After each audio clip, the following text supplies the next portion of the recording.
Good evening and welcome to Primetime News on TV1. I'm Ravi Gamage. And I'm Naveksha Gunasekara. We start off by taking a look at your headlines for tonight.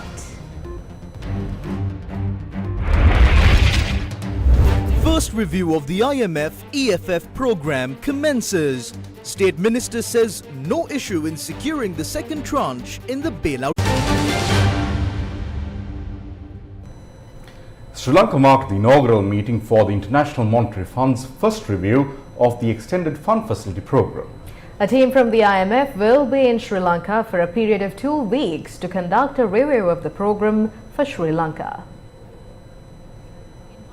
In 2023, the IMF board approved a 48-month extended arrangement under the Extended Fund Facility of about $3 billion to support Sri Lanka's economic policies and reforms.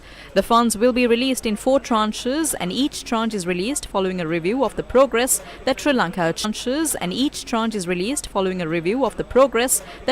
achieved. The IMF started the review of its $2.9 billion bailout to Sri Lanka accordingly. We just inaugurated the IMF first review meeting, which was the backbone of the Sri Lanka's economic recovery.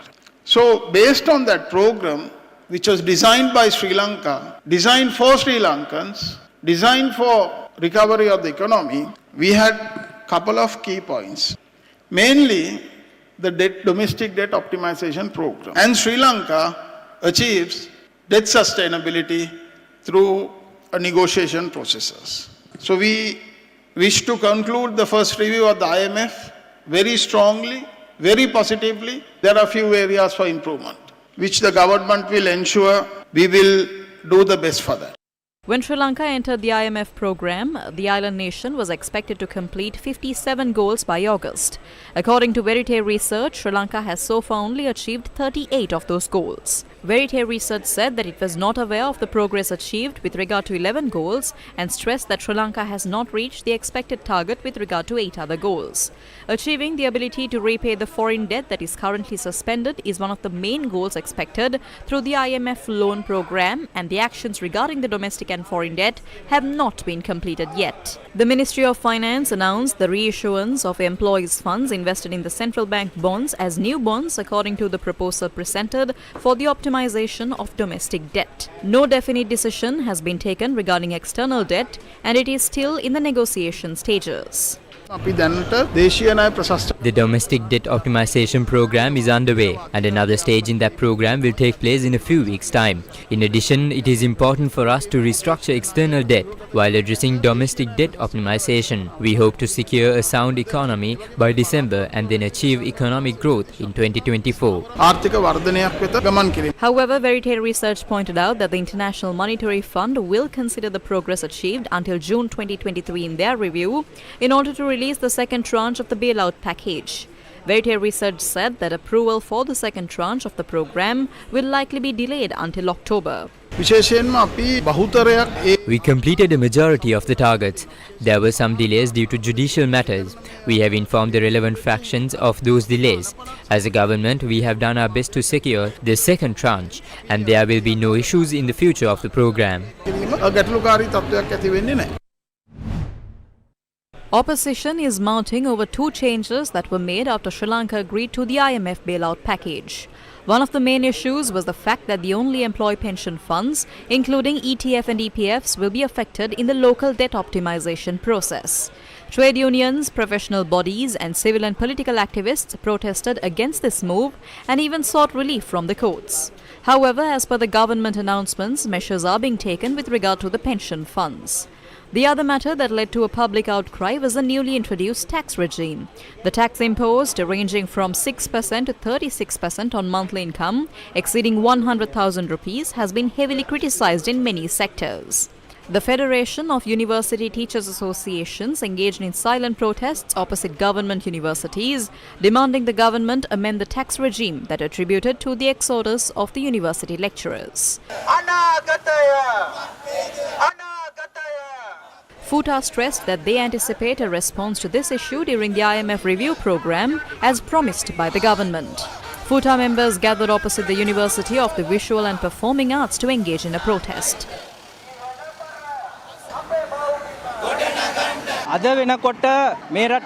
The first review of the IMF program is underway. The government has given complete control to the IMF. In order to address the economic crisis, this government continued to burden the people with tax. They have slashed the pension funds. We have been calling for this government to amend the tax regime for 8 months. However, if they fail to do so, the crisis will continue. The entire university system is in crisis, as is the education sector. There are a limited number of lecturers who are engaged in lectures. The University Teachers Association of the University of Rajarata also engaged in a silent protest. අපිට විශ්වවිද්‍යාලය තුල ශිෂ්‍යයන් සහ ගුරුවරුන් අතර තිබෙන අනුපාතය පවත්වා ගැනීම. We have failed to maintain the lecturer to student ratio at the university. This is because the university teachers have to do most of the tasks in the university. After the introduction of the tax regime, the rate of brain drain has increased. සිදුවන මේ බුද්ධිකරණය ඉතාම වේගවත් වෙලා තියෙනවා. Similar protests took place opposite the University of Uvavellassa and the Southeastern University of Sri Lanka. The Government Medical Officers Association engaged in a silent protest opposite the Kandy General Hospital, urging authorities to address the exodus of doctors. If you look at the whole of Sri Lanka, about 1,000 specialist doctors and great doctors have left the country. More than 50 specialists in the Kandy General Hospital alone have left the country by now. Due to the high demand in foreign countries, more than 5,000 of our doctors have already qualified for overseas jobs. If they leave this country in the future, the entire health sector will collapse.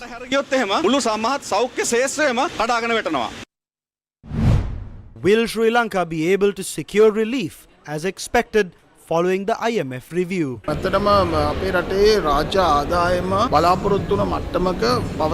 State revenue is not at expected level. There are several reasons for that. I cannot comment until the review is complete with regard to how the revenue can be increased. The review will take place for 2 weeks. The government is not ready to deviate from the EFF framework.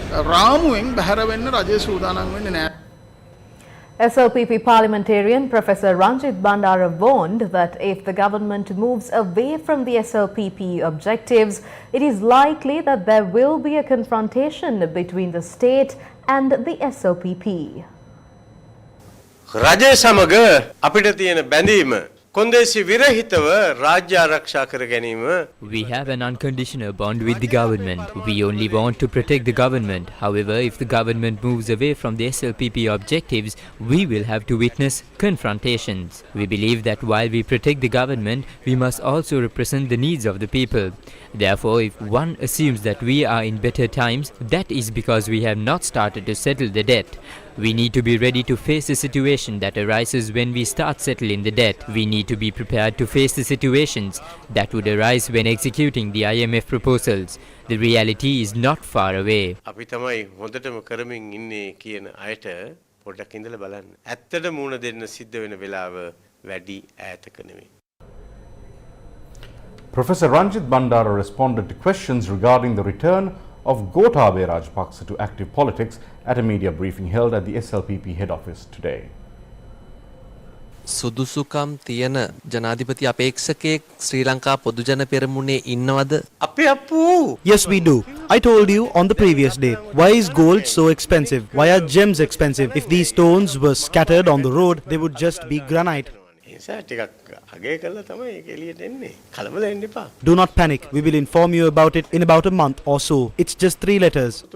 හිටපු ජනාධිපති ඔබතුමන්ලා ගෙනාපු ජනාධිපතිවරයා නැවතත් දේශපාලනයට එන්න යනවා කියන කතාව. කවුද? ඔබතුමන්ලගේ ඉස්සෙල්ලා ජනාධිපතිවරයා. අමතකයි? නෑ අපි නම් එහෙම තීන්දුවක් කරන්නේ නෑ.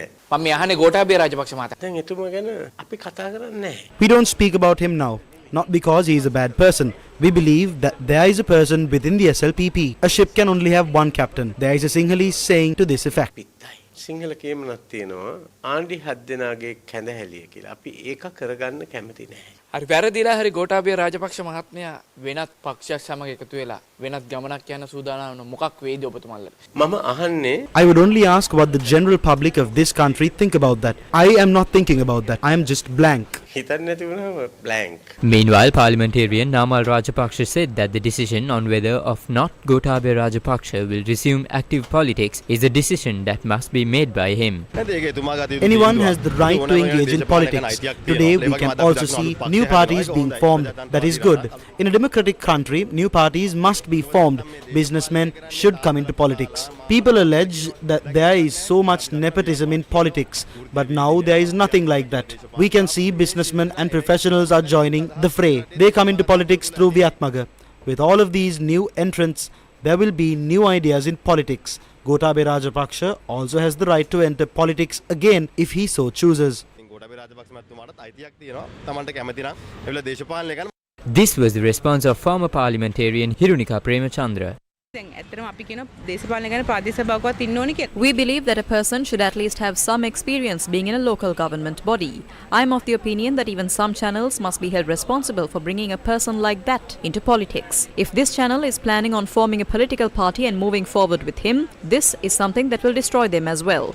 This shows us the level to which the Pohotua has fallen. I heard that the media spokesperson of the Pohotua has said that this is a lie. What else can they say? If not, they will face the wrath of the people. If these people down Nelumavata have even the faintest idea of doing something like that, they must be thinking that the people of this country are fools. The biggest downfall of the country was during the past 2 to 3 years out of all years that Sri Lanka was governed by various politicians. I don't think that the people of our country will accept them. If another Rajapaksa like Namal Rajapaksa wants to come into office, they will have to wait for about 25 years. Because in 25 years, it will be a new generation and they will not know the sufferings of this generation. Sri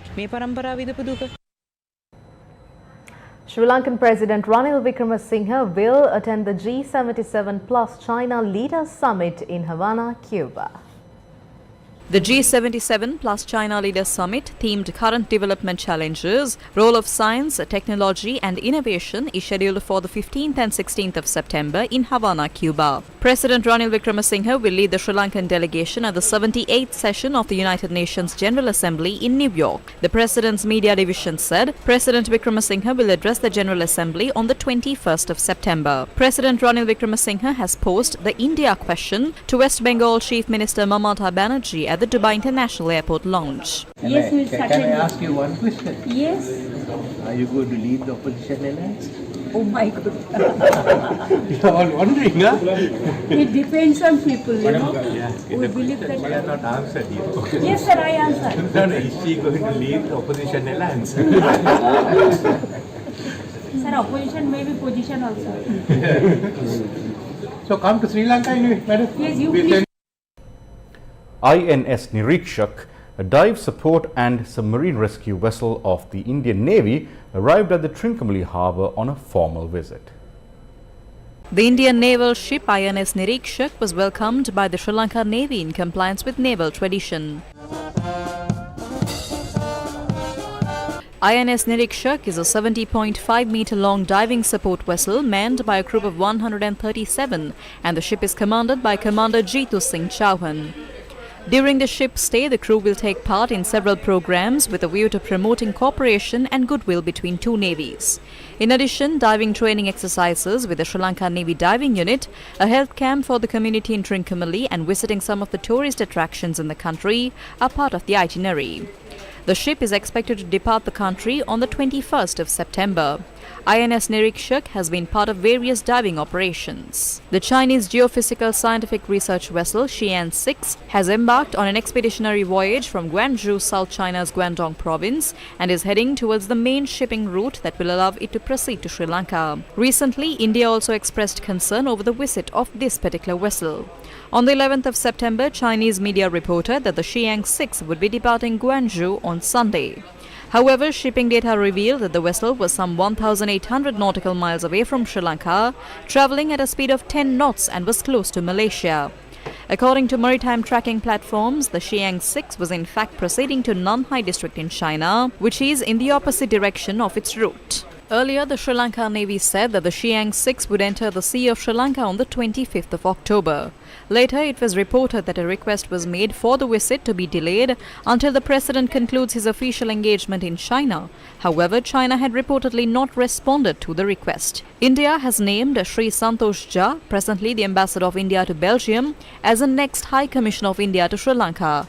He is expected to take up the assignment shortly. Santosh Jha is to take the place of Gopal Bagle in Colombo, who is to be posted to Canberra in Australia. News first with the people. Countless people are suffering due to the arid weather conditions that have swept across the island. The lack of drinking water, however, is not just a seasonal issue to many people in rural Sri Lanka. As part of the continuous efforts to provide clean drinking water to the people of Sri Lanka, Gammatha laid the foundation stone for another drinking water project in Ukulankulama, Anuradhapura. Gammatha, for the people, by the people. Divisavya, the second leg of the Divisavya program to provide much needed school books and stationery items to school children in Sri Lanka. 15th of September, Islands. Dai Daruwange Anagate Winuwin Divisavya, LOLC Praja Satkaraka Mehevara.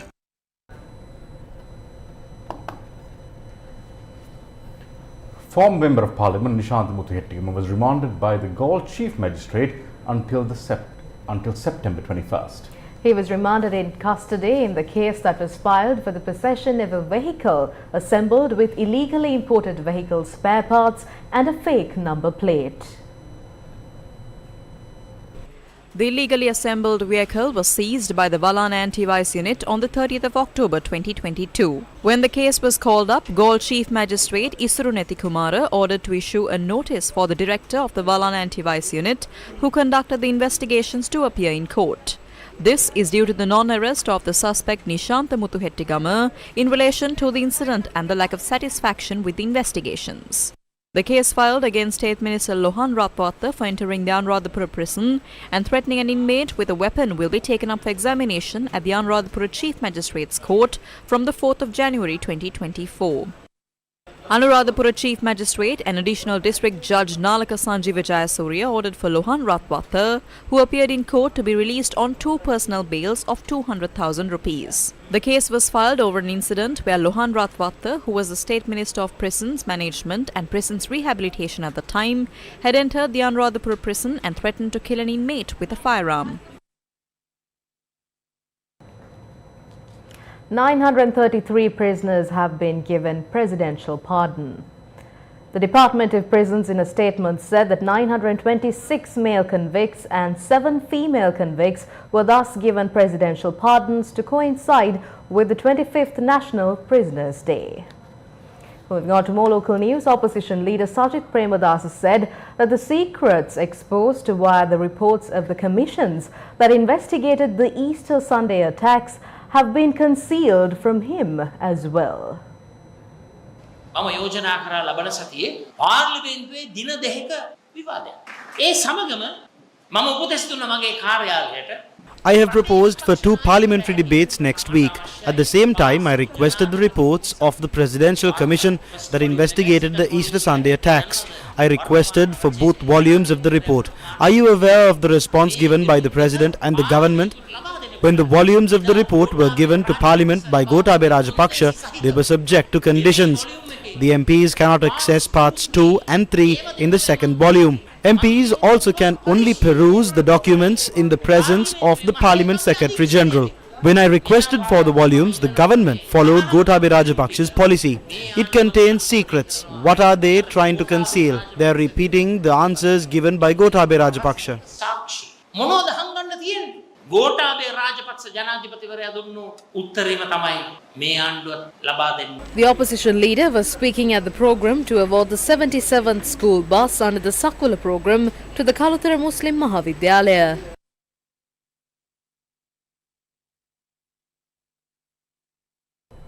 Minister of Foreign Affairs Ali Sabri says that Sri Lanka's foreign policy is Sri Lanka first. He made these remarks while speaking to the media on the forthcoming 23rd Council of Ministers meeting, which will be hosted by Sri Lanka next month.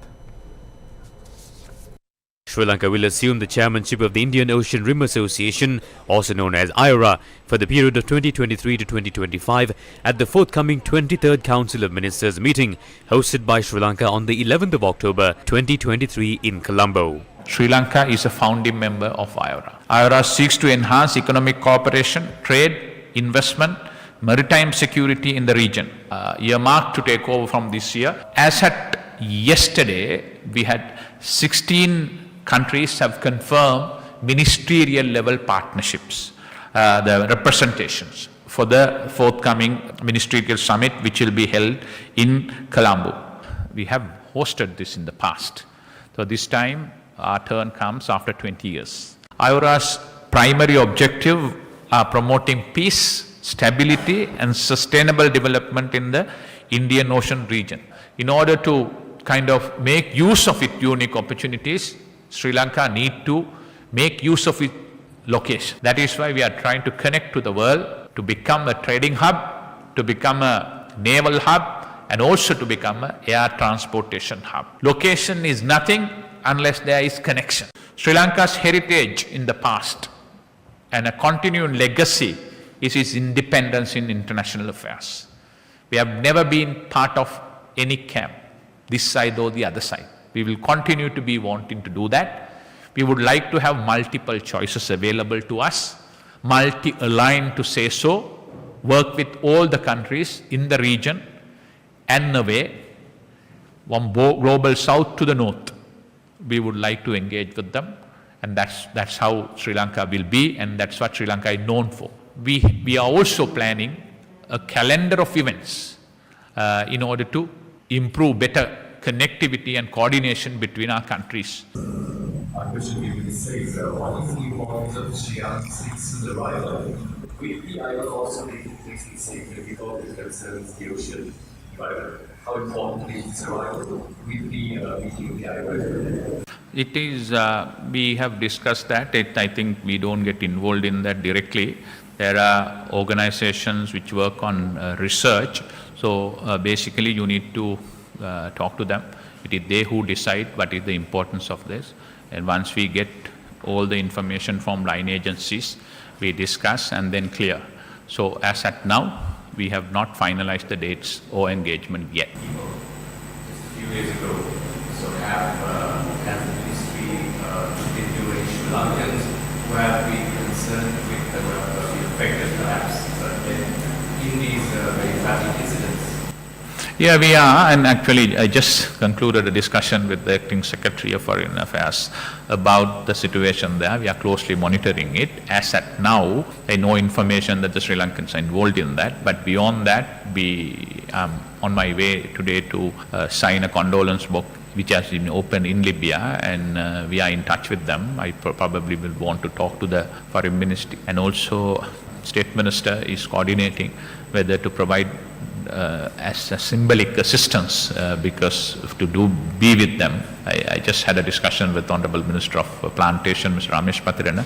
We are trying to arrange some consignment of tea just to show the solidarity that we are with them at this hour of grief for them. How does Sri Lanka propose to navigate these tensions that have been simmering now for a long time between big powers in the region? We are very clear, as we have told, big power rivalry should not visit our region. Indian Ocean should remain as an independent zone of peace. So we will work towards that. So how do we navigate different challenges? Yeah, I can't discuss that in detail in public, but case by case, on merit, taking Sri Lanka's principal positions of independent neutral power with friendship to all and enmity to none, we will continue to navigate it to the best interest of Sri Lanka. Let me reiterate one thing, Sri Lanka's foreign policy is Sri Lanka first.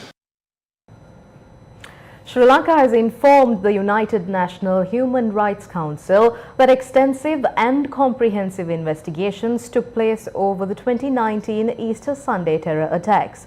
Himali Subhashini Arunathilaka, the permanent representative of Sri Lanka to the United Nations office at Geneva, made a statement in this regard to the UNHRC.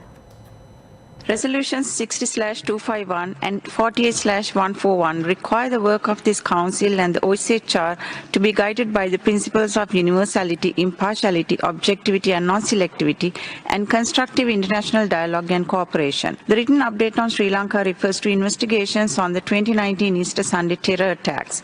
Regrettably, the OSHR has used incorrect and unsubstantiated information from biased sources in their analysis. Extensive and comprehensive investigations have been carried out on these attacks, including a Presidential Commission of Inquiry, and the report was submitted to Parliament.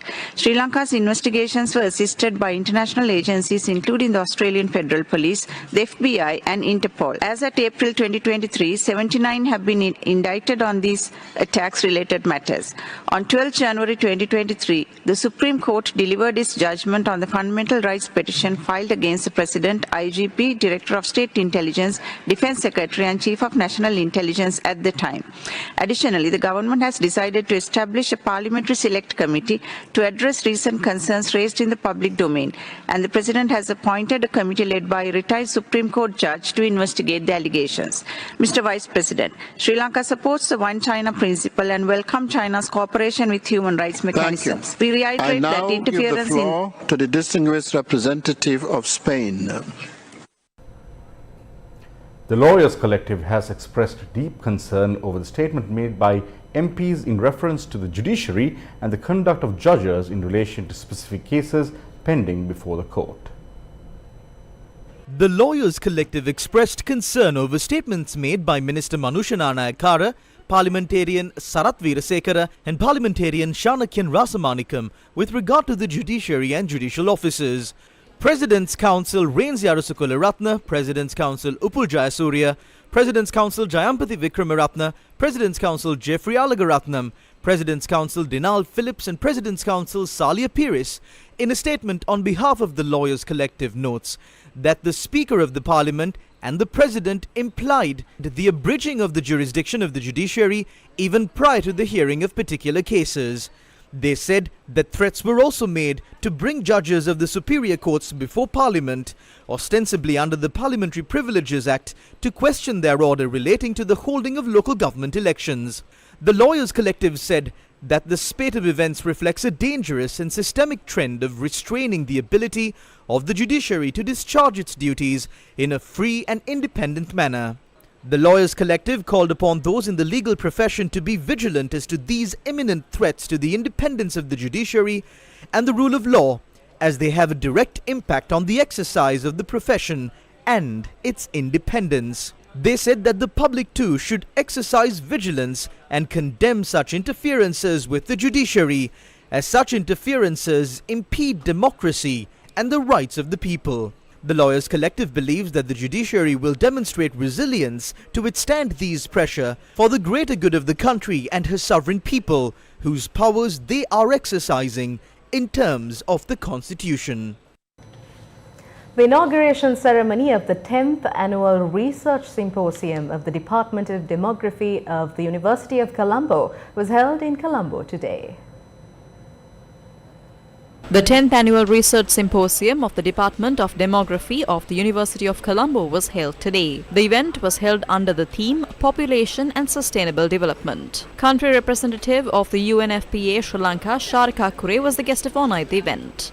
Here in Sri Lanka, we are facing population aging. The transition to an aging society is taking place more rapidly than in most other developing countries. Between 1981 and 2012, the proportion of the population aged 60 years and above has increased from 6.6% to 12.4% and is projected to increase to 22.1% in 2037. This change affects economic development, employment, income distribution, poverty and social protection. It also impacts the efforts to ensure universal access to healthcare, education, housing, sanitation, water, food and energy. So these are the themes that we need to address if we want to move our country forward. The challenge ahead of us is to meet the needs and expectations of our changing population. We must focus on affording each person quality of life that allows them to thrive in our world. To this end, we must invest in human, physical capital, health, education, infrastructure, technology, etc. to help raise productivity and support the changing needs of our population. And we must ensure that it is inclusive. An inclusive society is one that will progress. With Sri Lanka transitioning to an aging society, there are many concerns about the shrinking labour force and the implication to economic development. And I think also with the migration trend that we are having at the moment is also a deep concern. However, we have a large untapped part of labour force, which is namely young people and women.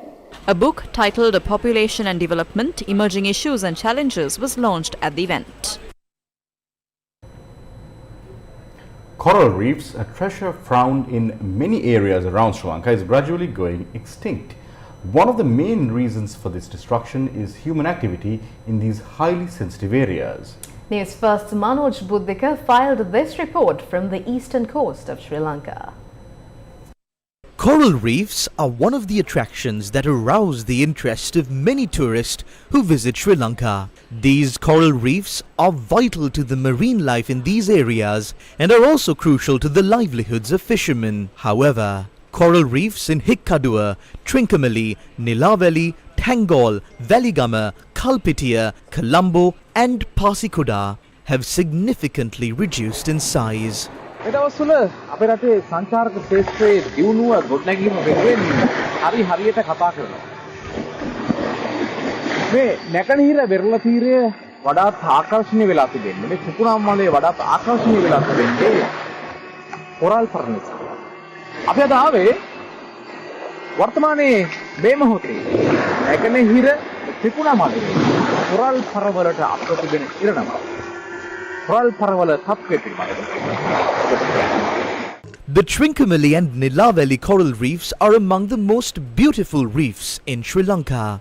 We dove in to experience this beauty with a group of environmentalists. The fishermen and divers in the area point out that coral reef mining, disposing of agricultural and urban waste and using dynamite for fishing are some of the main reasons why these coral reefs are at risk.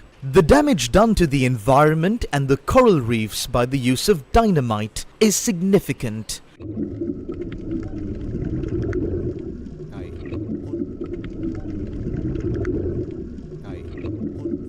සාමාන්‍යයෙන් coral පර ගල් මල් ආශ්‍රිතව තමයි කුඩා මාළු රැඳෙන්නේ බිත්තර රැඳෙන්නේ.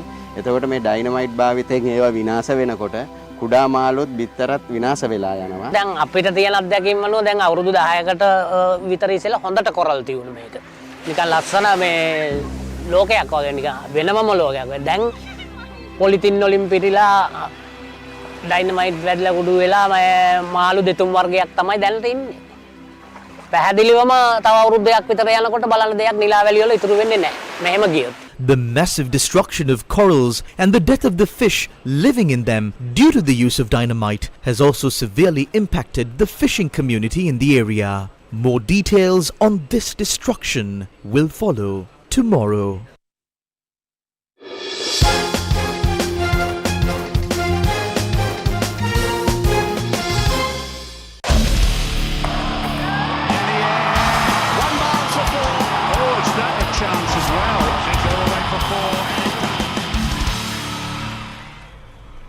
Pakistan took on Sri Lanka in the Asia Cup Super 4 match in what would be a virtual semi-final clash between both sides at the R. Premdas Stadium, Colombo, as the winner advanced to the final to meet India.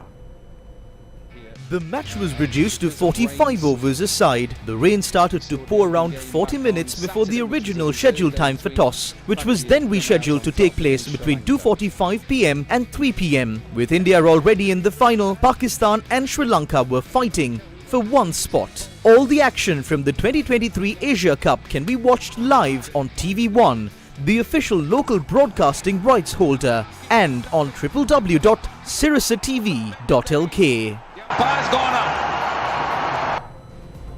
Well, that's it from the English News Desk for tonight. Thank you for joining us. I'm Ravi Gamage. And I'm Naveksha Gunasekar. For all these stories and much more, you can visit our website, that is www.newsfirst.lk. Good night.